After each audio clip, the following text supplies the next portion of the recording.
Why was everyone suddenly silent at the command post? Because the 13th shot had missed. The air outside the forward operating base was thin and sharp, stinging the lungs with each breath.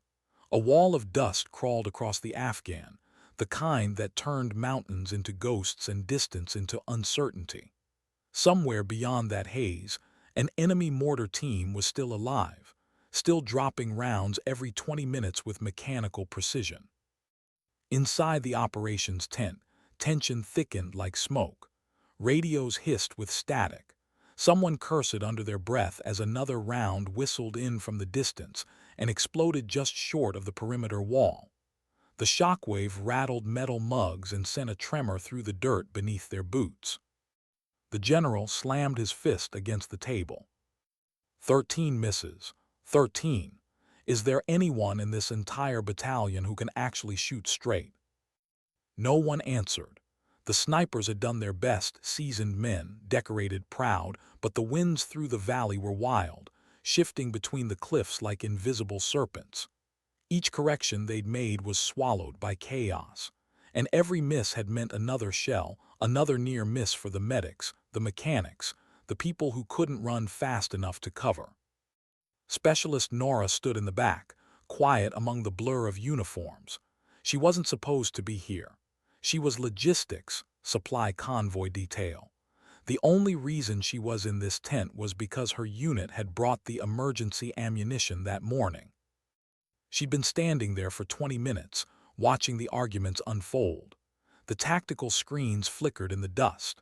The target coordinates glowed on the display, 2,487 meters, almost 2.5 kilometers of air, rock, and shifting wind between them and the mortar nest. It wasn't just far, it was nearly impossible. Still, she felt it in her chest, that old familiar ache, the kind that whispers you could do it. But she said nothing, not yet. Her left ear ached in the cold. It always did when the pressure dropped like this.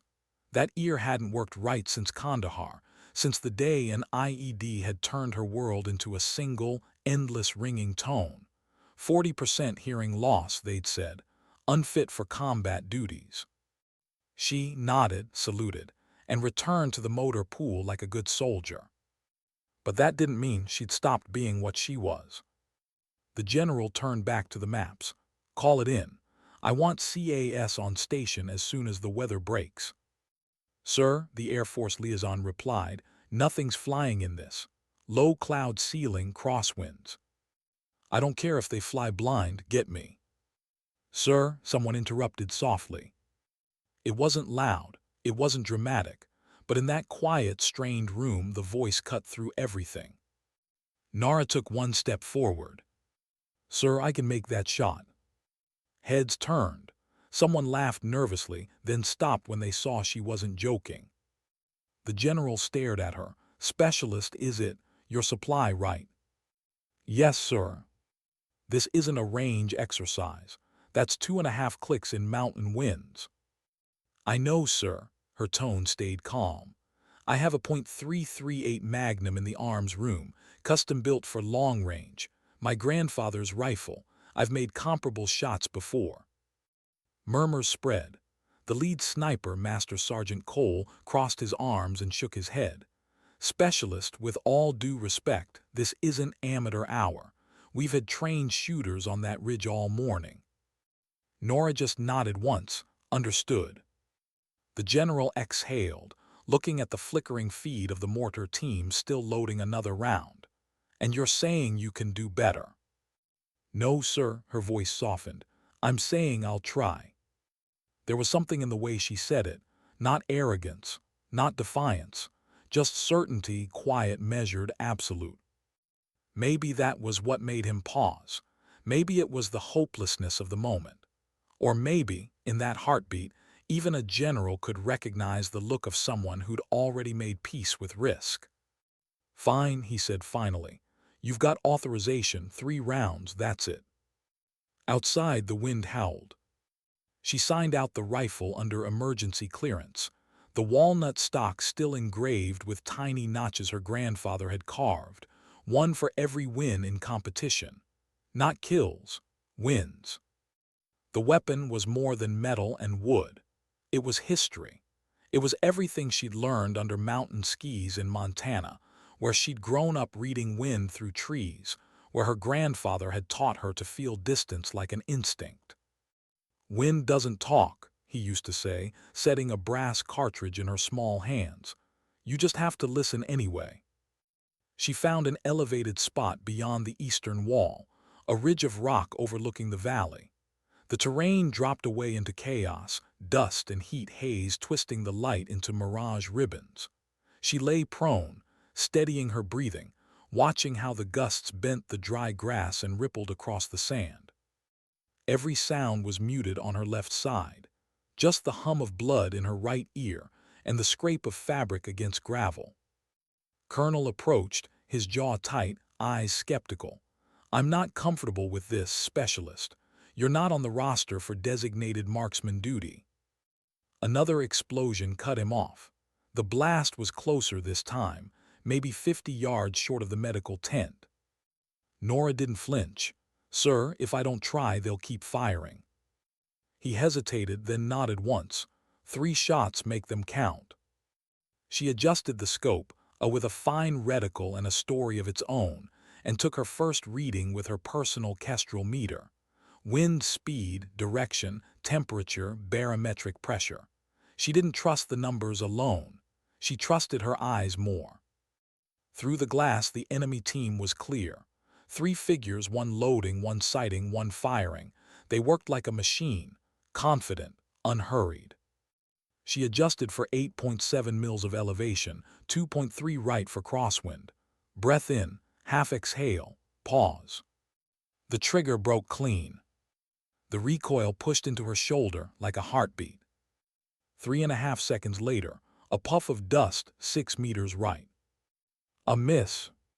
Someone behind her sighed, "Told you it's too far."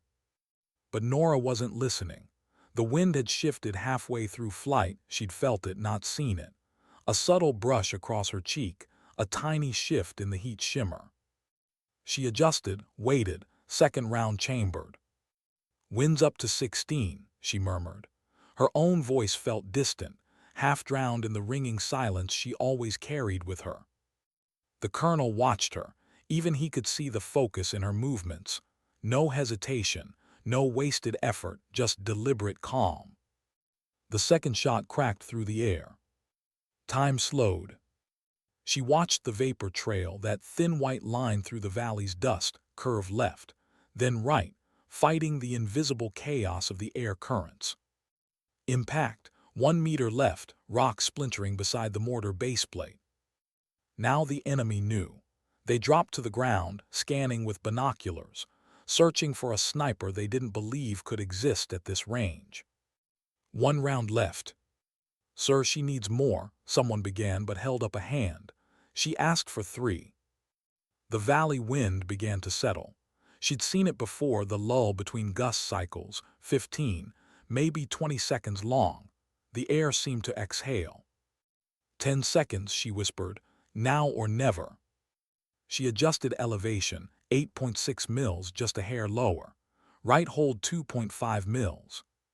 Her heartbeat slowed, 1 breath, 1 thought. "Grandpa, I hope you're watching." Trigger squeeze. The rifle kicked once. The bullet flew for 3.2 seconds, rising and falling through the mountain's breath. Then through the scope, impact. Center mass. The mortar team leader collapsed. The other 2 scrambled and ran, abandoning the weapon entirely. No one said a word. The radio static seemed to die. Even the wind paused. On the drone feed, the image was clear. 1 figure motionless beside the mortar, the rest gone. Colonel lowered his binoculars slowly. Holy hell. He turned to Master Sergeant Cole, who just stared, speechless. "Get that confirmed," said quietly. "And someone start the paperwork. I want her medical review reopened. That's an order." Nora exhaled. Her hands trembled slightly, not from recoil but release. Months, years of silence and restraint dissolving into a single breath. The colonel walked over, crouched beside her. You just did what our best couldn't. How? She didn't look up, just studied the horizon where her shot had gone. When you lose one sense, sir, the others get louder. He nodded once, as if that explained everything, and in a way it did. As she gathered her gear, the wind picked up again, stronger now. The mirage faded, and the distant ridge looked just like any other, quiet, lifeless, empty. But Nora knew better. It wasn't just a shot. It was proof that silence didn't mean weakness, that the labels others put on you weren't final. Sometimes, the world only listens when the quiet ones finally speak. And sometimes, dignity doesn't speak at all. It simply acts. What happens after a miracle? The valley had gone still, but silence never lasted long in war. The echo of the last shot drifted away, swallowed by wind and sand, and life around the outpost began again, cautious, uncertain, as though afraid to disturb what had just happened. Nora remained prone for a few seconds longer, eyes fixed through the scope. Not because she doubted the hit, she didn't, but because part of her couldn't quite believe it had been her finger, her breath, her bullet that reached across 2.5 kilometers of shifting air and stopped the storm. When she finally sat up, her cheek left a faint mark on the rifle's stock, pressed there by the weight of patience. She blinked against the dust, pulled off her gloves, and started packing her gear, quiet, methodical, detached. Behind her, footsteps crunched in the gravel. Master Sergeant Cole approached first, still shaking his head. He had seen thousands of shots in his career, none like that. "Where the hell did you learn to read wind like that?" he asked, half awe, half disbelief. Nora zipped her rifle case and slung it across her shoulder. "Mountains," she said softly. Cole squinted. "That's not an answer." "It's the only one that matters," she replied, walking past him. Colonel stood a few yards away, radio in hand, his expression unreadable. He was a man used to results, not surprises. He had demanded performance, not miracles, but sometimes life didn't ask permission before showing you what excellence looked like. "Specialist," he said as she approached. She stopped, heels together, rifle hanging at her side. "Sir, you're going to write an after-action report. I want everything in it, weapon details, environmental readings, everything. That shot, going in the record." She nodded, understood. "And specialist," he hesitated, searching for words. "That was." She shook her head lightly. "Just doing my job, sir." His lips pressed into a thin line. "You weren't assigned that job." "No, sir," she said, her tone steady. "But somebody had to do it." There was no pride in her voice, no excitement, just truth. That night the outpost exhaled in unison. For the first time in 12 hours, the horizon wasn't on fire. Some soldiers slept, others pretended to, and a few, like Nora, couldn't close their eyes at all. She sat outside her tent under a pale half-moon, cleaning the rifle with slow precision. The walnut stock glowed faintly under her, each groove polished by years of care. It wasn't military-issue discipline that kept her awake. It was something deeper, older. The quiet weight of what she'd done, what it meant, and what it might cost. "Can't sleep." The voice came from the dark. It was Cole again, holding 2 cups of instant coffee. He handed her one and sat beside her on a crate. She accepted it, nodding her thanks. "You know," he began, "I've trained a lot of shooters. None of them read the wind like that. You weren't guessing, were you?" "No, sir." He chuckled, "Didn't think so." For a while they just sat there, the hum of generators in the distance and the desert wind whispering through the wire. Finally, he asked the question he'd been circling since morning. "Why didn't you ever tell anyone you could shoot like that?" Nora paused, setting the cleaning rod down. "Because it didn't matter," she said quietly. "Not after the board." "The medical board." She nodded. "IED in Kandahar. Left ears done, disqualified from combat. Logistics was all they had left for me." Cole frowned. "You could fought that."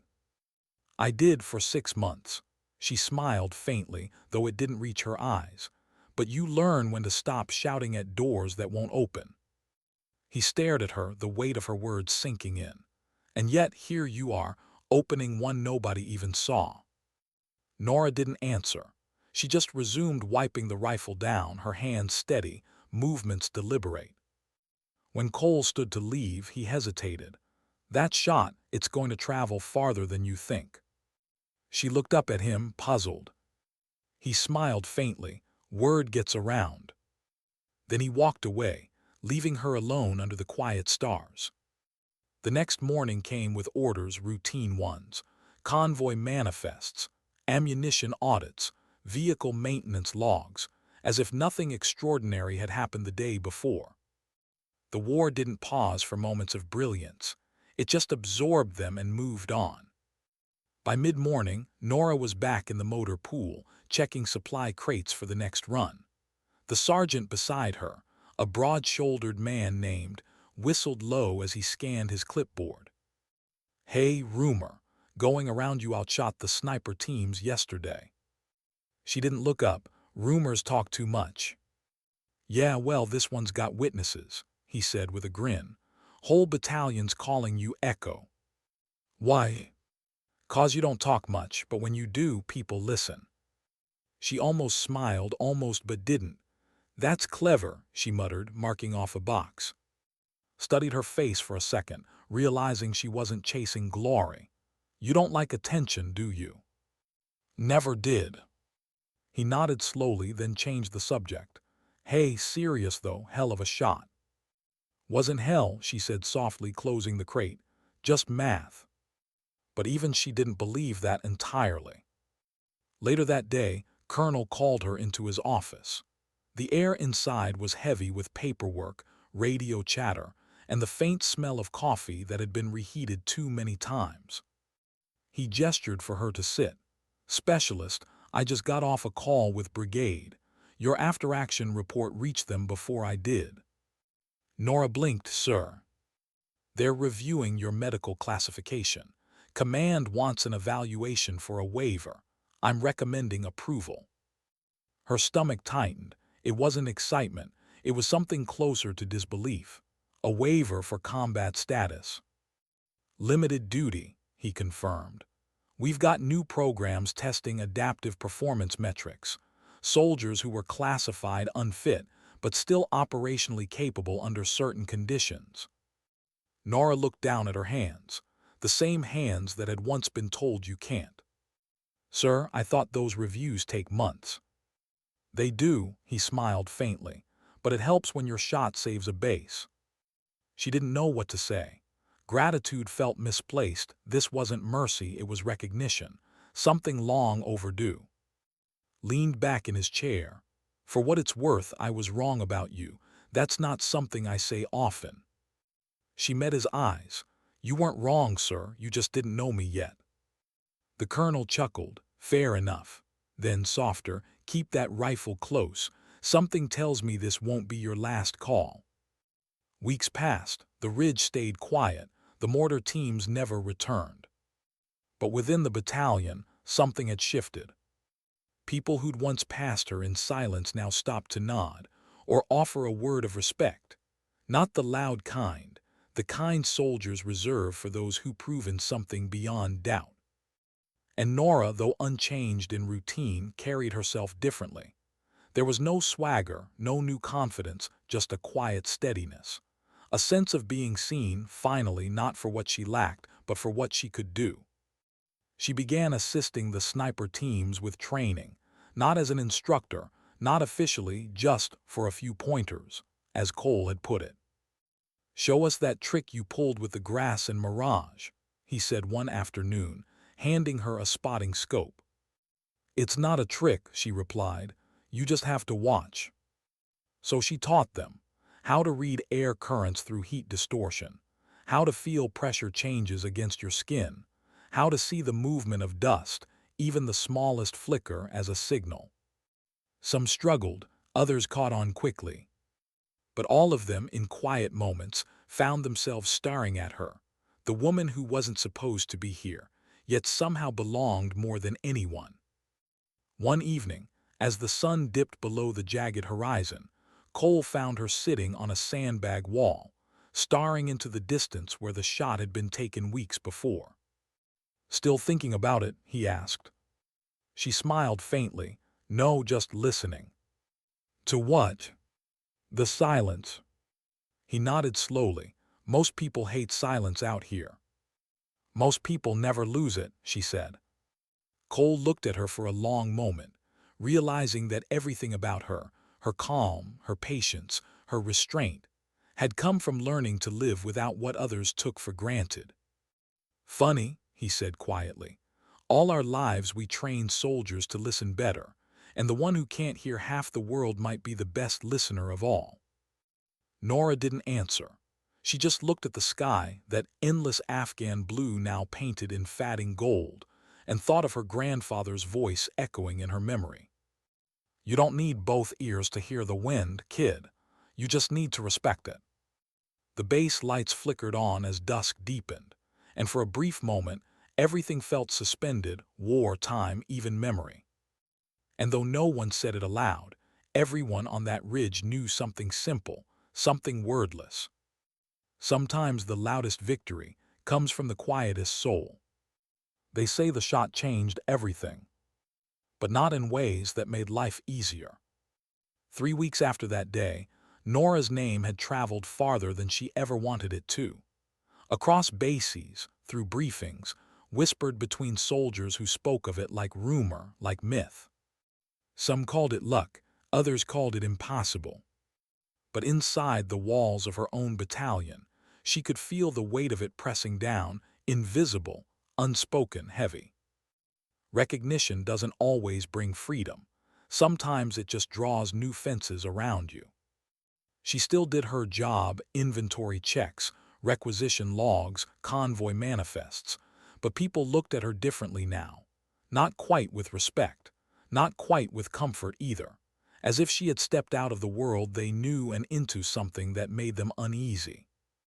Her commanding sergeant, an old-school logistics officer named Tate, didn't like the change one bit. "You're a supply specialist," he said one morning, slapping a clipboard down on her desk. "Not some sniper celebrity. Let the brass handle the paperwork." "I didn't ask for the attention, sir." "Doesn't matter, you brought it." He walked off, leaving her with the familiar feeling of being both seen and dismissed at the same time. That afternoon, she was called into the colonel's office again. Looked up from his desk, gesturing to the chair across from him. "You're going to start assisting the marksmanship section officially. Command approved a temporary reassignment." She blinked. "Sir, I'm not certified to instruct." "Not yet," he said, "but you've got something those instructors don't, perspective." He leaned back, studying her expression. "You didn't just hit a target, you broke a wall. Every sniper in this theater has heard about it. They're questioning their own limits. That matters." Her pulse quickened, though her face stayed composed. "Sir, I didn't intend to make waves." "Waves are good, specialist," he said, smiling faintly, "as long as you don't drown in them." The shooting range sat at the edge of the base, a flat stretch of scorched earth marked by white stones and torn wind flags. The first time she walked there after her reassignment, half a dozen snipers were already set up, their rifles gleaming under the morning sun. Master Sergeant Cole stood near the firing line, arms crossed, waiting for her. "You ready for this?" "Doesn't really matter if I am," she said, glancing toward the men watching her with open skepticism. "They're not." Cole grinned. "Then make them." He stepped aside, letting her approach the group. She could feel their stares, some curious, some cold. One of them, a young staff sergeant with mirrored glasses, spoke first. "You're the one they're talking about, huh? The miracle shot." Nora didn't answer. She just adjusted the spotting scope beside her and looked downrange. "Don't tell me you actually believe that wind-reading nonsense," another added. "No way that shot wasn't just dumb luck." Cole's expression hardened, but before he could step in, Nora spoke. "You think luck survives 3 seconds in crosswind?" she asked softly. The man scoffed. We all know what it's like to get lucky once. Nora finally looked at him. Then show me. He froze. Go ahead, she said, stepping back and gesturing toward the firing position. 2,000 meters, your call. The staff sergeant hesitated, then shrugged. Fine. He set up, adjusted his rifle, checked the wind flag. The shot rang out, a sharp crack across the valley. Dust puffed up, 8 meters off target. Another shot, 6 meters, then 5. By the 4th, his breathing had gone ragged, his frustration visible. Nora didn't move, just watched the mirage shimmer above the sand. Finally, she crouched beside him. You're watching the flag, she said quietly, but the wind doesn't live there. It's in the air between you and the target. Layers, 2, maybe 3 different speeds. She adjusted his scope slightly, then pointed toward a faint distortion on the horizon. See that ripple? That's crossflow. It'll push right to left at the midpoint. He frowned, skeptical but curious. You can't see that. You just did, she said. You just didn't know what you were looking at. He exhaled slowly, recalibrated, fired again. This time the round struck 2 meters off center, still a miss, but closer. Nora nodded. Better, feel the delay. That's not you, that's the mountain breathing. When the group broke for water, Cole leaned close and whispered, You realize you just made believers out of half of them, right? Nora smiled faintly. Half's a start. That night she couldn't sleep again. The barracks were quiet except for the soft hum of air filters and distant drone of a generator. She sat on her bunk, the rifle case open beside her, staring at the grain of the walnut stock. It wasn't pride keeping her awake, it was doubt. Because even now, even after all the murmured praise, the sudden respect, she felt the same pull in her chest. That voice that said, You don't belong here. They're just waiting for you to fail. She rubbed her temple, hearing the faint phantom ringing that never truly stopped, the echo of the IED that had changed everything. Some nights when it was quiet enough, she swore she could still smell the dust and smoke from that explosion, still feel the tremor through her bones. That day had taken her hearing, but it had also taken something harder to name, the simple belief that her body could still be trusted. And now, for the first time since then, she was being asked to believe again. 2 days later, the colonel's office summoned her once more, but this time wasn't alone. A man in a clean uniform sat across from him, crisp insignia, smooth voice. Specialist, I'm Major, 10th Mountain Division Evaluation Board. She nodded politely, Sir. Opened a folder. We're reviewing your case for potential reclassification. The colonel's recommendation carries weight, but so do the medical standards. Nora felt her throat tighten. Of course. Continued matter of fact. We've reviewed your records, exemplary service, multiple commendations, but the hearing loss, that's tricky. Combat roles require binaural hearing for environmental awareness. Directional sound is crucial. She knew this argument, she lived it for years. With respect, sir, she said, her tone even, directional sound didn't save this base. Observation did. The colonel shifted slightly, a faint grin tugging at his mouth. Looked at her for a moment as if measuring something. We're not doubting your ability, specialist. We're assessing risk. Understood, she said. Then, after a pause, but sir, you can't measure instinct on a medical form. The room went still, watched the exchange, silent but approving. Finally closed the folder. We'll be in touch. When he left, exhaled and leaned forward. You just told a board officer that their system doesn't account for instinct. I just told the truth, she said quietly. He smiled. Good, keep doing that. By the end of the week, word came down. Medical waiver under review. Temporary reassignment to Marksmanship Development Program approved. Cole found her at the range when the message arrived. Congratulations, he said, handing her the printed notice. You're officially unofficial. She laughed, really laughed, maybe for the first time in months. It felt strange and light, almost wrong in a place like this. "So what now?" she asked. Cole shrugged. "Now you teach, then you wait." "For what?" "For the army to catch up with you." The training expanded. Soldiers from other companies came, some from nearby bases. They brought notebooks, scopes, questions. Nora answered them all, patient, deliberate, grounded. She wasn't just teaching them to shoot. She was teaching them to see. The desert became her classroom, mirage her chalkboard, wind her textbook. "Wind doesn't talk," she'd remind them, "but it leaves fingerprints. Watch for the shimmer, the tilt of grass, even the flight of birds. They know before you do." Sometimes, during a lull, Cole would catch her staring out toward the distant ridge, the place where it all began. "What are you thinking?" he'd ask. She answer without turning. "Just wondering if my grandfather would believed any of this." Cole smiled. He'd probably just say, "About damn time."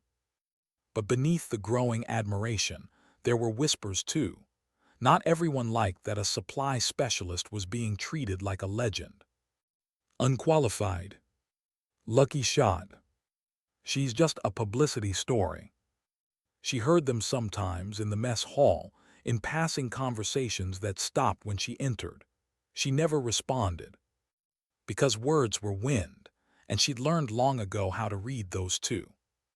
Instead, she focused on what she could control: her aim, her teaching, her stillness. When the paperwork for her permanent waiver finally arrived, the colonel found her alone on the range at sunset, adjusting wind flags. He handed it to her without a word. She took it slowly, eyes scanning the single line that mattered most. Approved, combat support role, adaptive performance category. She didn't smile, she didn't need to. Said softly, "Told you waves were good." Nora looked out at the valley, golden in the dying light. "Waves are fine, sir," she said, "as long as you don't forget how to breathe underwater." And somewhere deep inside her, where the noise of the world couldn't reach, a quiet thought settled. She'd been told once that losing part of herself meant losing her future. But the truth was simpler. Sometimes, what you lose just makes you see more clearly. And in that clarity, she'd found something no medical board could measure. Peace. What do you do when the army finally believes in you? But only enough to send you somewhere you might not come back from. That question echoed in Nora's head as the convoy crawled through the narrow pass, dust coiling behind the vehicles like ghosts of old battles. The orders had come suddenly. Operational test of adaptive personnel program, attached to forward element for overwatch support. In simpler words, they were sending her into the field again. Technically, she wasn't supposed to be in combat. Officially, she was evaluating long-range overwatch performance under real conditions. Unofficially, everyone knew what that meant. She sat in the back of the armored MRAP, helmet resting on her knees, the rifle case between her boots. The team around her, 6 soldiers from recon platoon, spoke in clipped sentences, half curiosity, half caution. "So you're her, huh?" one finally said, glancing at the rifle, "the one who made the shot." Nora didn't look up. "That's what they tell me." He smirked. "Guess we'll see if lightning strikes twice." The others chuckled, nervous laughter. War humor, dry, sharp, a mask for fear. She didn't respond, just watched the pass outside the narrow window. The mountains here were jagged and colorless, carved by centuries of wind and fire. Nothing beautiful survived long in places like this. And yet, for the first time in years, she felt something close to calm. The rifle was back in her hands. The air smelled of iron and dust. And though half the world was still silent to her left, she could feel everything: vibration, shift, pulse. The mountain had a rhythm and she could hear it in her bones. The mission was simple on paper. A small village, suspected enemy coordination site. Intel showed mortar positions forming again, too close to Allied routes. The goal: overwatch from a nearby ridge while the ground team conducted recon. 3 hours in and out, the lieutenant said during briefing. Eyes on, no engagement unless ordered. Nora had heard those words before. They rarely meant what they said. By dusk, they were in position, a crumbling ridge overlooking the valley. The wind cut cold across their faces, carrying with it the dry scent of stone and spent fire. She unpacked the rifle with practiced care, setting up beside a rock outcrop, half in shadow. Through the scope, the village lay silent, rooftops glowing faintly in the last light. Movement flickered near a collapsed wall, faint, rhythmic, too regular to be random. "Got eyes on," she whispered into comms.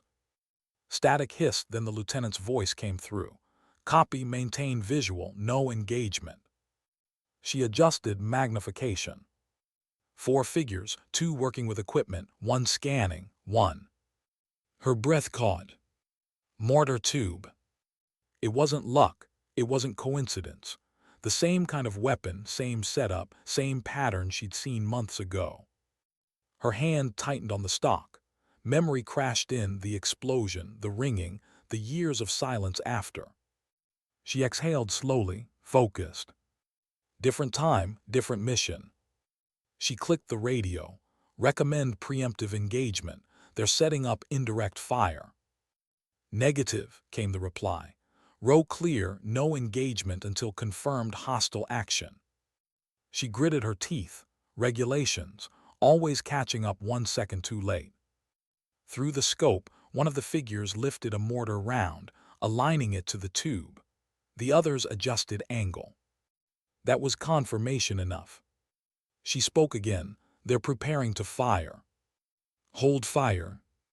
Another second passed, then another. And then she saw the flare faint, the reflection of a lighter igniting near the fuse. Her pulse spiked. She didn't wait for another word. The shot broke the silence like thunder. 3 seconds of flight. Impact center chest. The man dropped backward. The lighter fell. The round rolled harmlessly into the dirt. "Engagement confirmed," she said flatly. "Mortar disarmed." The radio exploded with overlapping voices. Who fired? Was that authorized? Jesus Christ, she. The lieutenant's voice cut through. "Stand by, all elements hold." But it was too late. The valley below erupted with movement.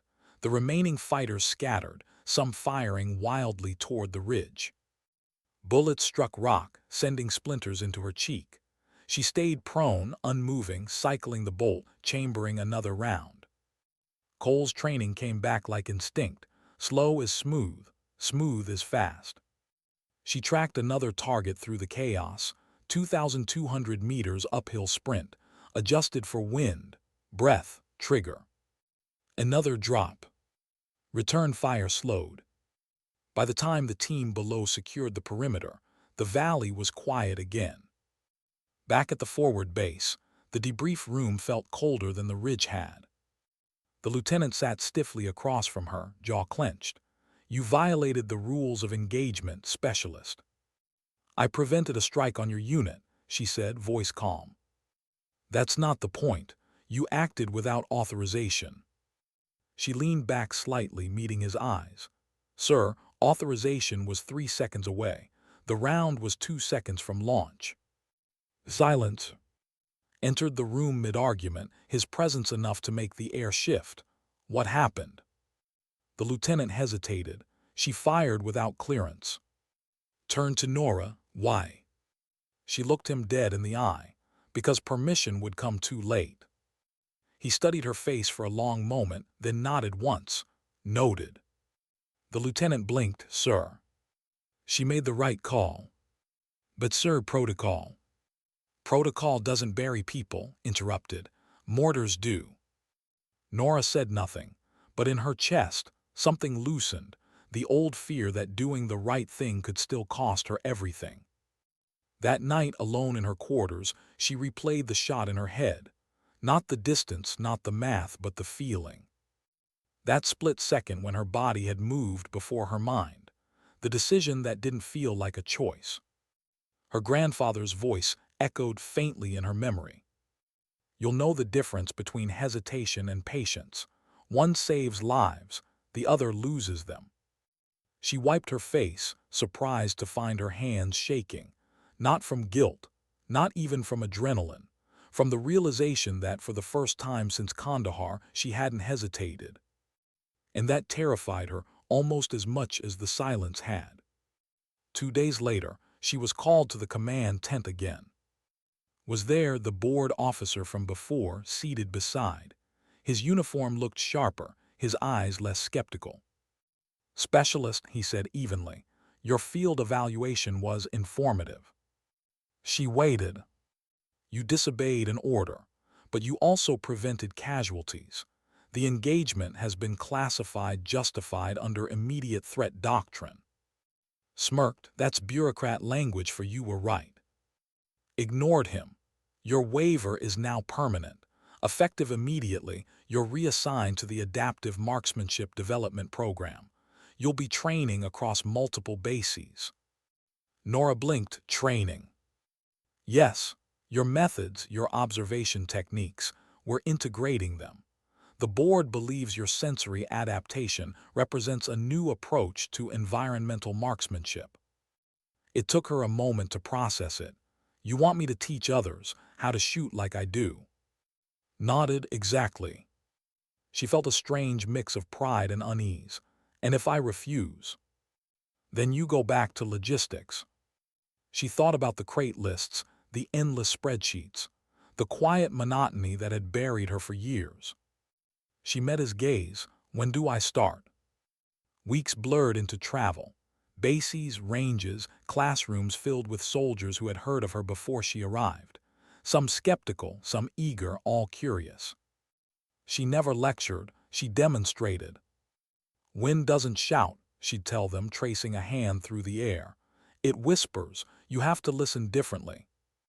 Sometimes she'd remove her hearing protection mid-lesson, watching their confusion. You'll never understand a shot until you stop trying to hear it, she'd say. The sound lies, the air doesn't. They watched her shoot, not fast, not flashy, just impossibly precise. She wasn't loud, but her silence filled every space she entered. One evening, between training cycles, she sat alone outside a barracks cleaning her rifle as the sunset turned the snow peaks gold. A young private approached, barely 20, nervous, eyes wide. "Ma'am," he said softly, "is it true you used to be disqualified, that they said you couldn't serve?" Nora looked up. "Yeah." "How'd you keep going?" She thought for a moment before answering. "They told me I couldn't hear what others could," she said, "so I decided to hear what they couldn't." The boy nodded slowly, not sure if he understood but knowing it meant something. She smiled faintly. "Don't let paperwork decide what you're capable of. Let results do that." Later that night, she received a message on her classified briefing, high priority, a new mission request. Spectre Ridge. Objective, long-range overwatch on an extraction operation. And below it, one line from Colonel himself. "They asked for our best, I gave them you." She closed the tablet and stared into the dark for a long time. The old fear stirred, the same fear she'd buried after Kandahar, after the IED, after every moment someone told her no. But now the silence in her left ear didn't feel like loss. It felt like focus. She checked the rifle one more time, cleaned, zeroed, ready. And under her breath, she whispered to the night, "Let's see if lightning strikes again." Because some people are trained for war, and others are built by it, shaped quietly, painfully, until the storm itself learns to listen back. And somewhere deep down, Nora knew. She wasn't just part of the war anymore. She was part of the wind. What does it feel like when the ghosts come back wearing the same dust and uniform as before? For Nora, it started with a name. Spectre Ridge. The kind of that soldiers didn't say out loud twice, as if repeating it would invite bad luck. She'd been briefed quickly, too quickly, by an operations officer who spoke in rehearsed phrases. Extraction support, long-range overwatch, limited engagement authorization. Translation: you'll see the danger before anyone else does, and you'll have seconds to decide whether to act. She'd done it before, but this time it felt different. Because when she'd seen the coordinates, her stomach turned cold. Province, 30 miles from where the IED had blown out her hearing 3 years ago. The same valleys, the same air. Different ghosts. The helicopter ride out was long and loud. Dust swirled through the cabin, turning everything the color of old bone. The team around her, 6 operators from Delta's forward element, said little. Their leader, Captain, broke the silence. "You the one they call Ghost 7. She looked up. "They call me a lot of things, sir." He grinned. "I'll take that as a yes. You'll be on Overwatch 2, 2 clicks north of us. If we call for eyes, we'll mean your eyes." "Understood. Anything you need." She thought about it. "Quiet," she said. He raised a brow, half amused. "You picked the right hill for that." They dropped her just before dawn. The air was icy, the wind carrying the thin metallic taste of snow from higher up the range. Nora moved alone up the ridge, her pack heavy, breath forming clouds in the cold. Every step echoed faintly through the stillness, or maybe it didn't. She could never quite tell anymore. At the top, she found her position, a shallow, natural outcrop overlooking the valley below. From here, the village was a patchwork of broken stone and narrow alleys. Shadows moved between buildings, some human, some not. She set up the rifle, adjusted her data book, and waited. Patience was an art she'd mastered long before war. Through the scope, she could see the extraction zone, a small courtyard ringed by walls. The team would enter, grab their target, and within 20 minutes. If nothing went wrong. Something always went wrong. Hours passed. The sun climbed, then began to fade behind thin clouds. Her world narrowed to the circle of her scope, the crosshairs, the flicker of wind flags, the rhythm of her own breathing. And then at 14:36 hours, movement. 5 figures entered the courtyard, her team, weapons up, quick, precise. They moved like shadows. Nora's voice was calm over comms. "Overwatch 2 in position. I have eyes." "Copy, Ghost 7, beginning extraction." Her finger rested lightly on the trigger guard. Through the glass, she saw one of the operators breach a doorway. 2 seconds later, he reappeared with a hooded figure, the HVT. Smooth, controlled. Until the wind shifted. And with it came something else. A flicker of movement at the far ridge, faint, high, wrong. The glint of metal catching sunlight. She adjusted magnification. Her heart sank. A spotting scope, followed by the shape of a barrel. Overwatch 2 to command. Enemy sniper team, grid 27 Bravo, 2 men. They have eyes on the courtyard. Confirmed. Confirmed, she said. They're ranging the target. Do not engage unless fired upon. Nora's jaw clenched. The words felt heavier every time she heard them.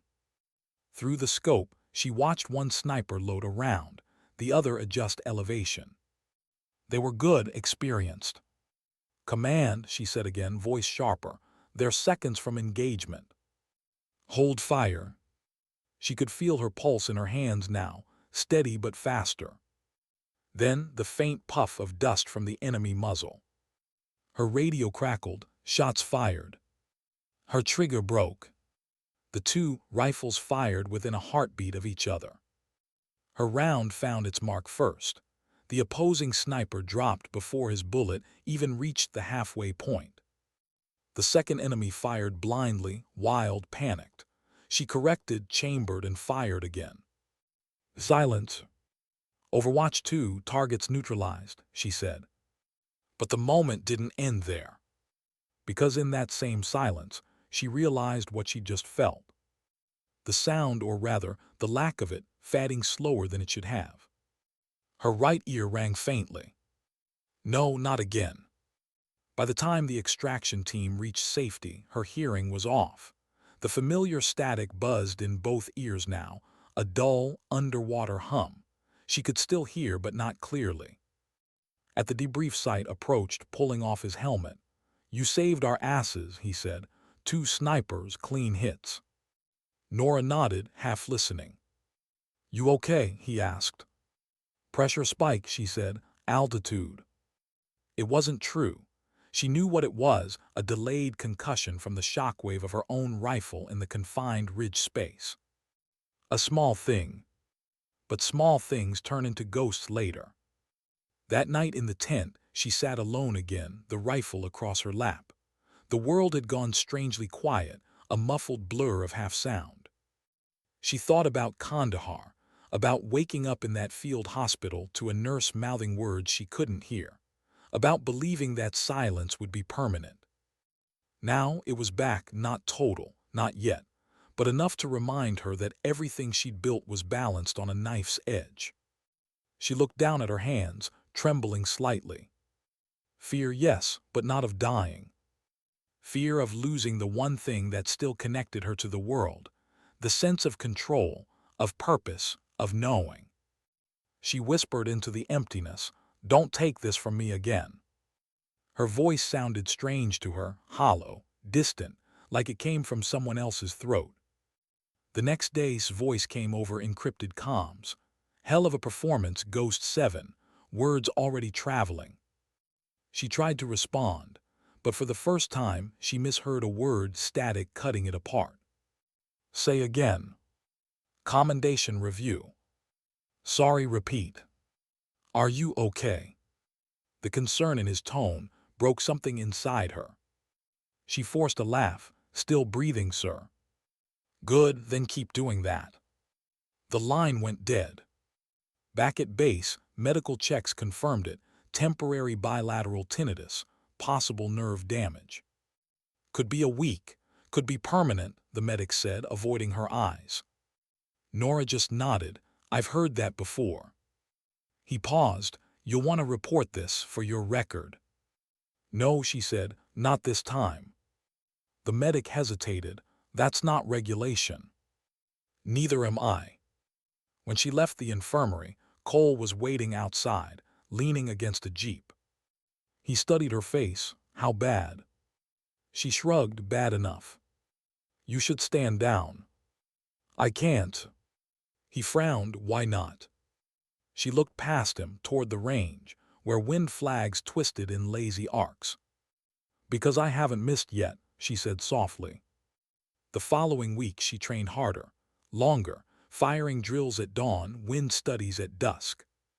Every round felt heavier now, each report less distinct, but her accuracy didn't falter.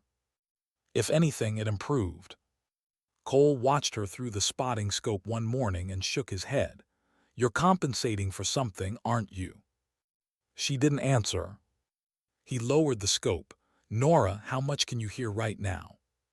She paused mid-reload, met his eyes and said nothing.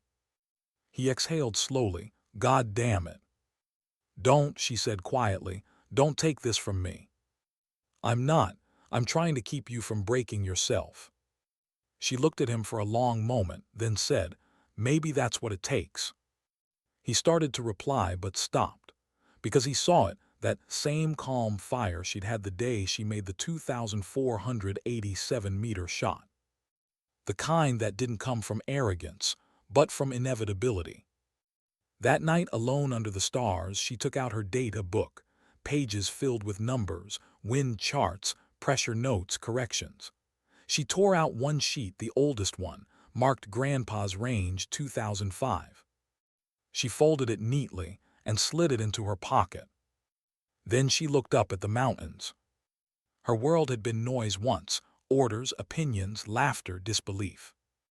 Now it was quiet again. And for the first time, that quiet didn't feel like a punishment. It felt like home. Because maybe some people hear the world, and others read it. And when the world falls silent, maybe that's when the truth finally speaks. She touched the rifle once more, feeling the cold steel under her palm. "I'm still here," she whispered, "and I'm still listening." The wind answered softly, carrying dust across the ridge. And Nora smiled because she could still feel it. That was enough. How do you fight a war when the world has gone silent? That question haunted Nora long before her body began answering it for her. By the third week after Spectre Ridge, the hum in her ears had settled into something constant, a low, pulsing reminder that sound was no longer entirely hers. She could still catch words if she focused. She could still hear her own breathing, but conversations drifted like echoes, half understood, half imagined. She didn't tell anyone, not yet, because she knew what the paperwork would say. Unfit for field deployment, reassignment pending. And after everything, after all she had built, all she had proved, she wasn't going back to being invisible again. So she adapted again. At the range, she started closing her eyes between shots, letting her other senses lead. The feel of the wind pressing against her cheek. The way the rifle vibrated a half-second before the round exited the barrel. The visual tremor of mirage lines dancing over hot sand. It was strange, almost meditative, as if the less she heard, the more she understood. But inside, she knew something was shifting, and not just in her hearing. By late May, she was back in the field. This time it wasn't training or evaluation. It was an actual joint mission, NATO coordination, live environment, real stakes. They called it Operation Glass Dagger. The briefing was sterile, filled with acronyms and projected maps, but the summary was clear. A hostile arms network had set up deep in the mountains, using old Soviet tunnels as strongholds. Satellite passes couldn't see through the rock. They needed ground teams to confirm activity. Nora was attached as overwatch for the primary recon element. Just another set of eyes, the ops officer had said. But had pulled her aside afterward. "This isn't like last time," he told her. "There's no room for noise. You'll be out there 72 hours, maybe more. Weather's unpredictable." She nodded. "I'll manage." He studied her face. "How's the hearing?" She held his gaze. "Functional." It wasn't a lie, not entirely. "Good," he said, though his eyes told her he didn't believe it. "Just remember, sometimes survival isn't about proving you can keep going. It's knowing when to stop." "I'll stop when I'm done, sir." Exhaled slowly. "That's what I'm afraid of." They inserted at night, under a moon so thin it looked like a scar. The air was cold enough to burn in the lungs, and the mountains rose black against the stars. Nora and the team moved in silence, 8 soldiers, each carrying their share of ghosts. She followed the rhythm of their boots, watching the way dust swirled around ankles, how movement disturbed the air. Sound wasn't needed anymore. They reached the Overwatch Ridge just before dawn. From there, the valley opened wide, a jagged bowl of shadow and fractured stone. Through the scope, she saw faint heat signatures along the cliffs. Campfires, maybe, or sentries. "Movement 200 meters west of the tunnel mouth," she whispered. Her voice sounded strange to her, hollow, distant. "Copy that, Ghost 7, came the reply through comms, distorted by static. She adjusted her, marking coordinates, mapping wind drift. The cold air bit at her skin. Her breath fogged and vanished. Everything was quiet, too quiet. She switched to thermal. The fires were dying down, the figures gone. Then a flicker, not heat, motion. Reflections, dozens of them. Metal, glass, maybe optics. Her pulse quickened. "We've got company." "Define company." "Half a platoon, maybe more. They're flanking the valley perimeter." "Confirm visual." "Confirmed." The reply came late. "Hold position." She watched the shapes move, slow, coordinated, deliberate. Whoever they weren't amateurs. And then, as if on cue, the mountain roared. The explosion hit before she even saw the flash. A concussive blast rippled through the ridge, shaking dust from the stone above her. The shockwave slammed her head into the ground. Sound vanished completely. Not muffled, gone. No ringing, no echo, just pure crushing silence. Her vision blurred, pain blooming across her skull. She tried to focus, blinking against the dust, scanning through the scope. Figures appeared below, enemy movement, coordinated. The recon team was pinned. She tried to radio, Overwatch to command. Nothing. No response. She checked the comms, still blinking, still transmitting. She couldn't hear if anyone answered. Her hands trembled as she steadied the rifle, forcing her breath into rhythm. One breath in, one half out. She could still see, still feel. That would have to be enough. Through the scope, the valley unfolded like a silent film, flashes of muzzle fire, the faint tremor of movement, dust rising in waves. Her team was trapped near the base of the cliff. If the enemy reached the high ground, it would be over. Nora adjusted for wind. Though she couldn't hear it, she could see the grass bending, the dust drifting sideways. She lined up the first shot. Exhale, pause. The rifle kicked. She couldn't hear the shot, but she saw the impact, a figure folding mid-stride. Then another. Then another.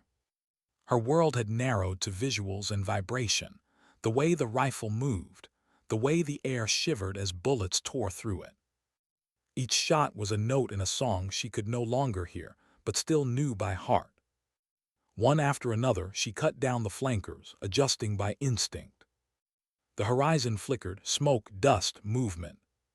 Her magazine emptied. She reloaded by touch, calm, steady, automatic. She couldn't tell if she was being fired on anymore. She couldn't hear the difference between danger and heartbeat. And yet she felt alive. Completely, terrifyingly alive.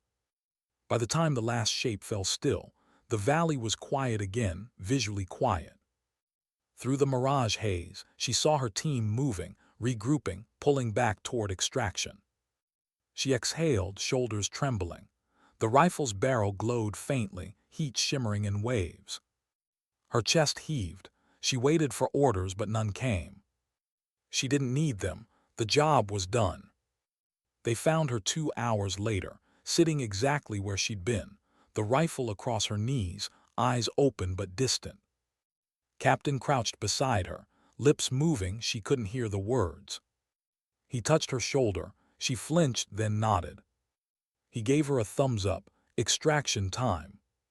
In the helicopter, the noise was a blur, a visual storm of motion and light. Her teammates' mouths moved, laughter maybe, adrenaline still burning through them. She smiled faintly, though she couldn't tell if she was smiling too wide or not at all.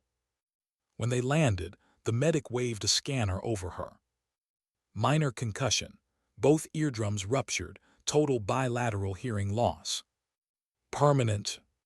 She didn't react, just looked past him toward the mountains.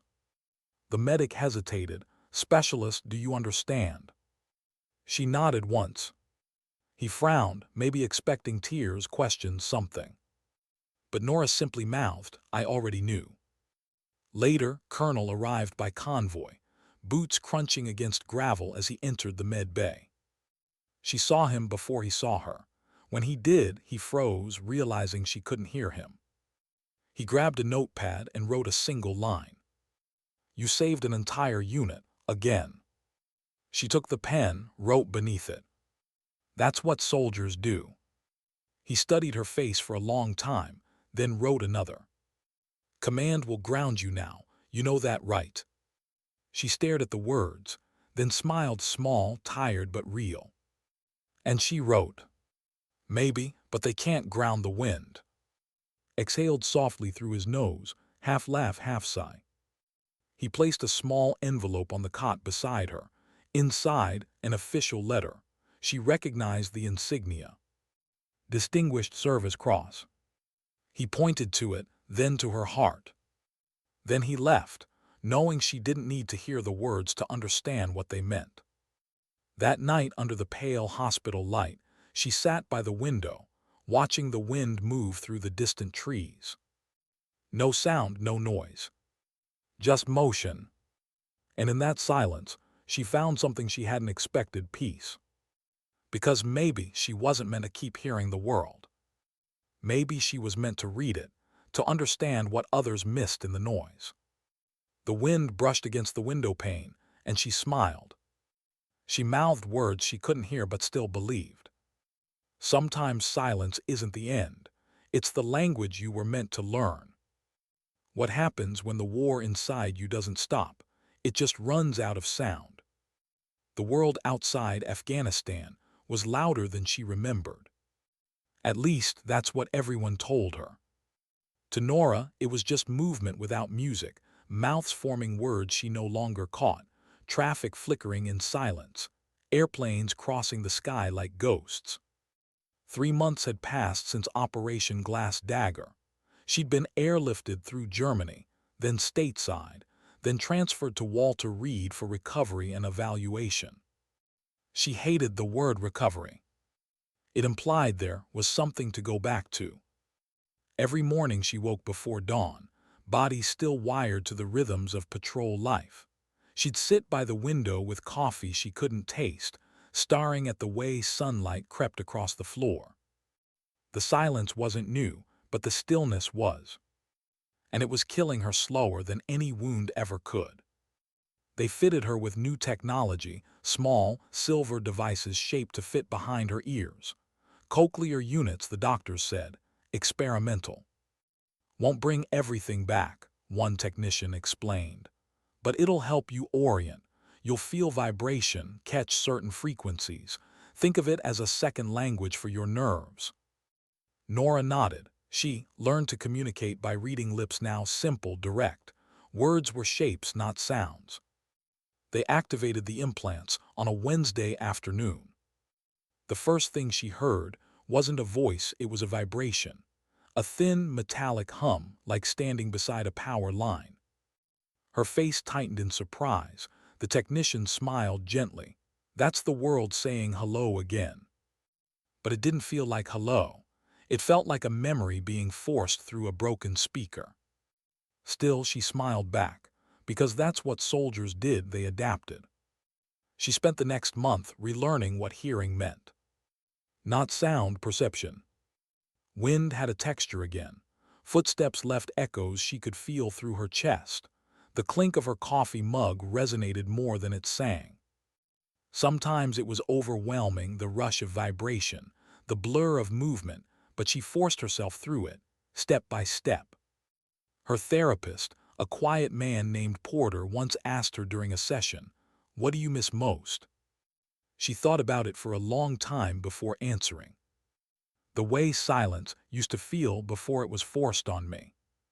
He nodded. "You still think like a sniper." She smiled faintly. "That's the only way I know how." One afternoon, a familiar face appeared in the hospital courtyard. Colonel, hat tucked under his arm, expression gentler than she'd ever seen. He waited until she saw him, then gave a two-fingered salute. She returned it with a small nod. They sat together on a bench under the shade of an old oak, a quiet moment between two people who'd survived too much of the same noise. He pulled out a small tablet, typed something, and turned the screen toward her. "How are you holding up?" She took it, typed back. "Still breathing, still listening." He smiled. Then he typed another line. "You're being considered for full medical retirement. They want to give you the option to end service honorably." She read it twice. Retirement. The word sat heavy, final. She typed, "Do I have a choice?" He hesitated, then nodded. "Always, but you've done more than enough." She thought about the desert, the wind, the faces she'd never hear again. Then she typed slowly. "Enough is a word people use when they stop believing they can still serve." Read it, exhaled, and wrote one more message. "You'll never stop serving. You just might start differently." She smiled at that.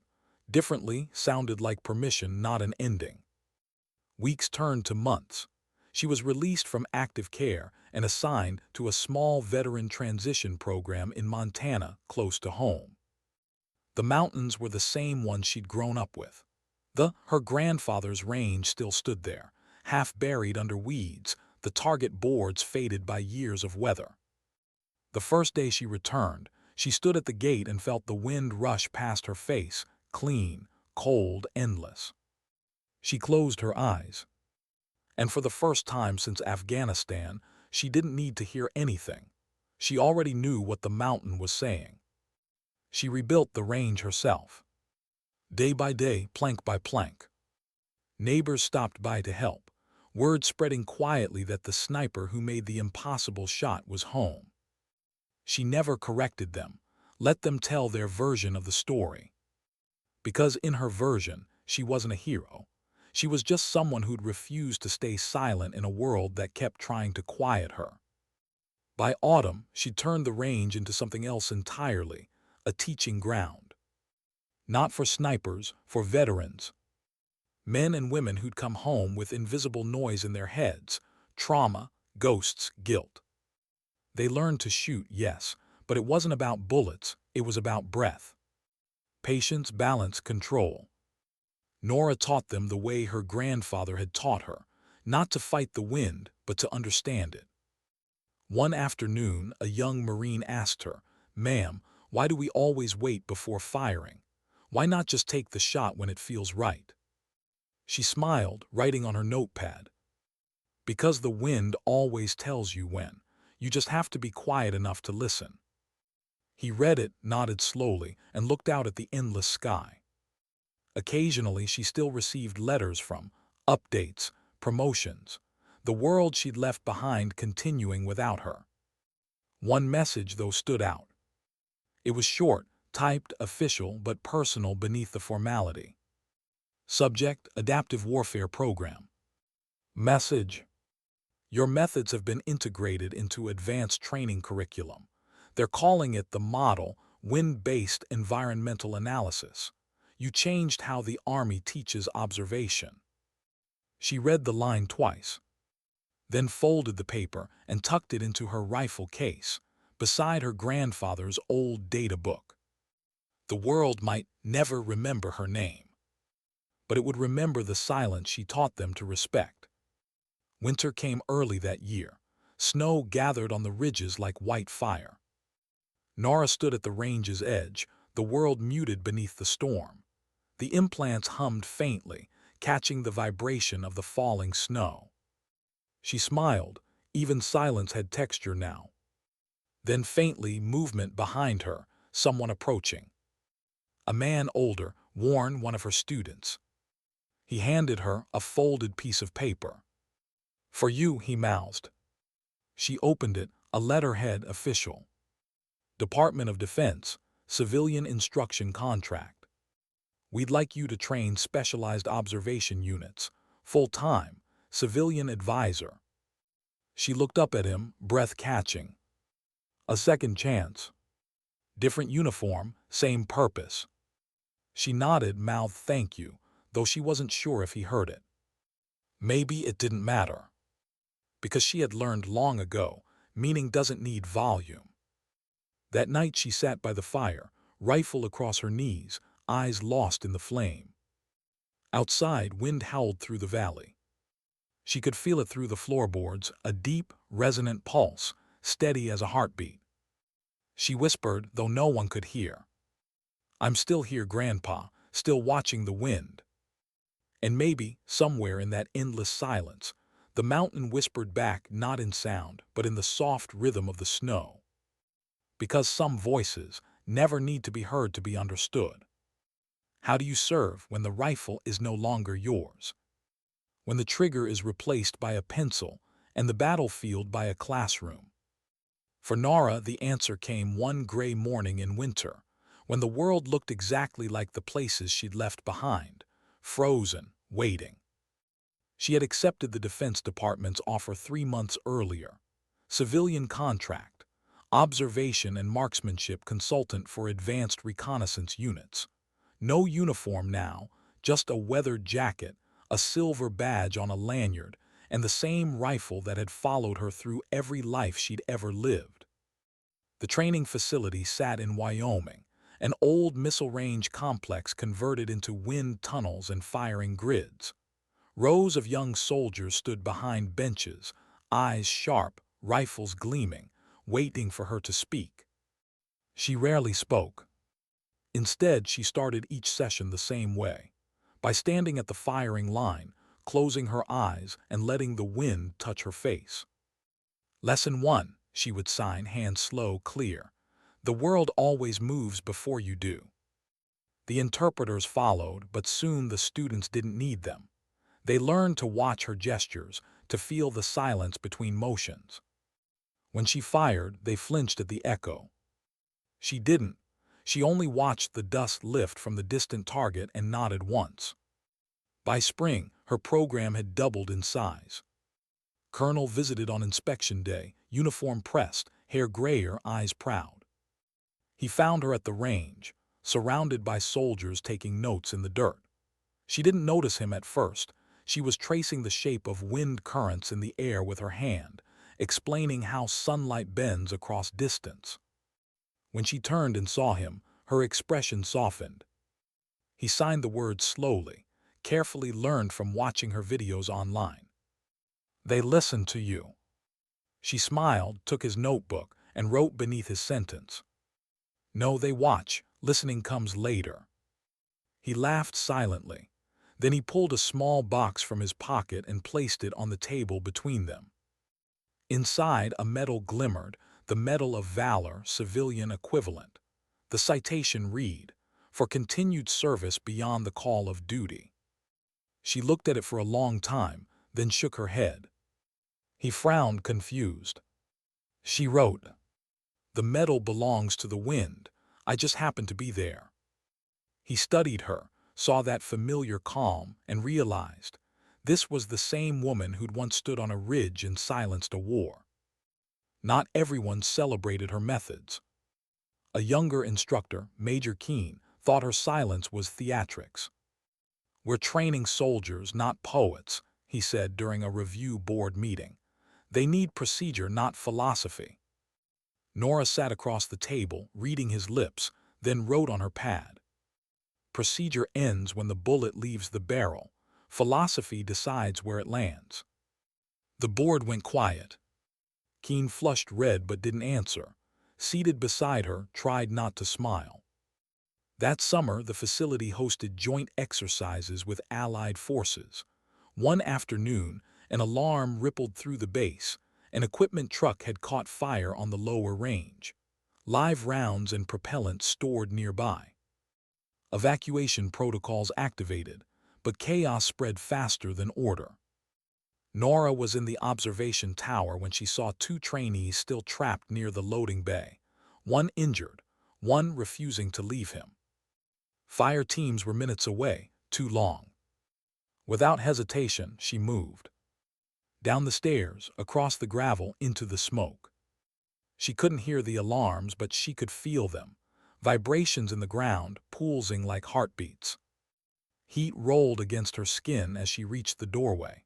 The two soldiers were crouched behind a truck, flames licking at the crates beside them. She motioned, "Go," but they shook their heads, shouting words she couldn't hear. One of the crates had ammunition inside. If it cooked off, they'd never make it. She looked around, scanning the chaos, then spotted the fire suppression lever on the wall. The handle was twisted upward, jammed. She ripped off her jacket, wrapped it around her hands, and yanked. The valve screamed open, white foam bursting across the floor. The smoke thickened, visibility gone. She dropped low, pulled both soldiers by their vests, guiding them through memory instead of sight, counting steps, trusting instinct. When they finally burst into daylight, she collapsed to her knees, coughing. The world spun in silence. The medics rushed in.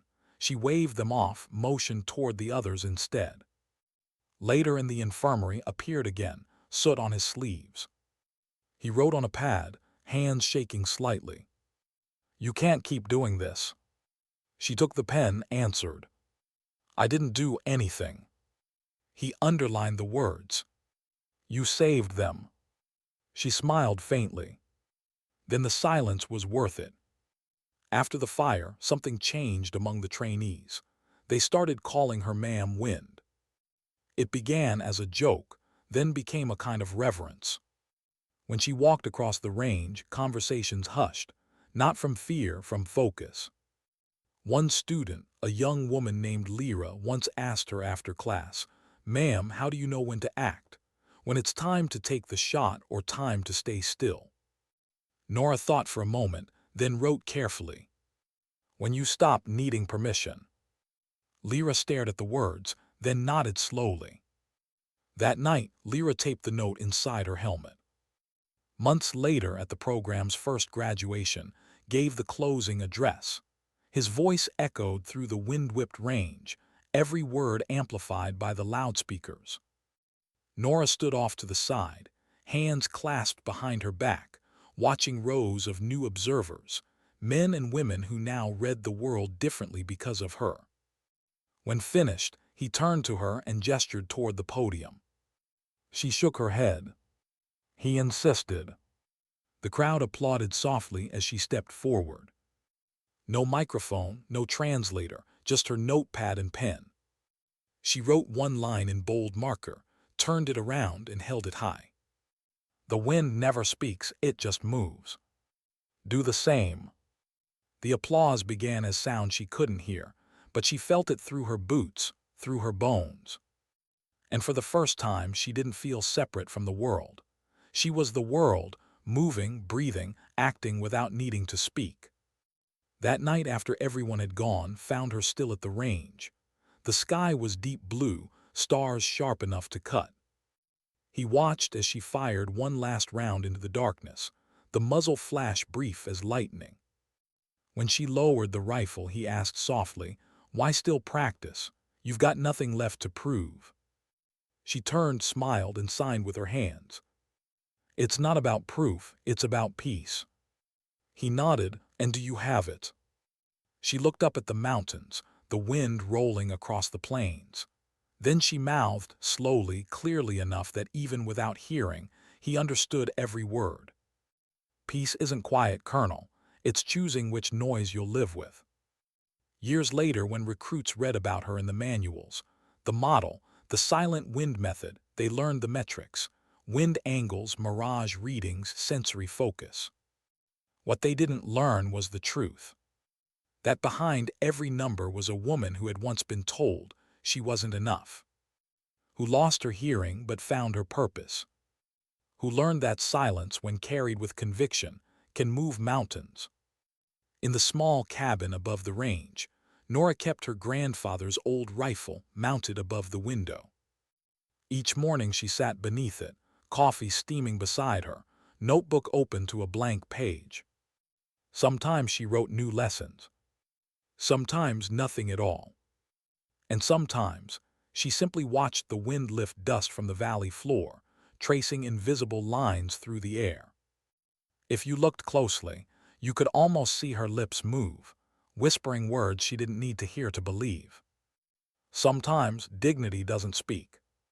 It simply acts.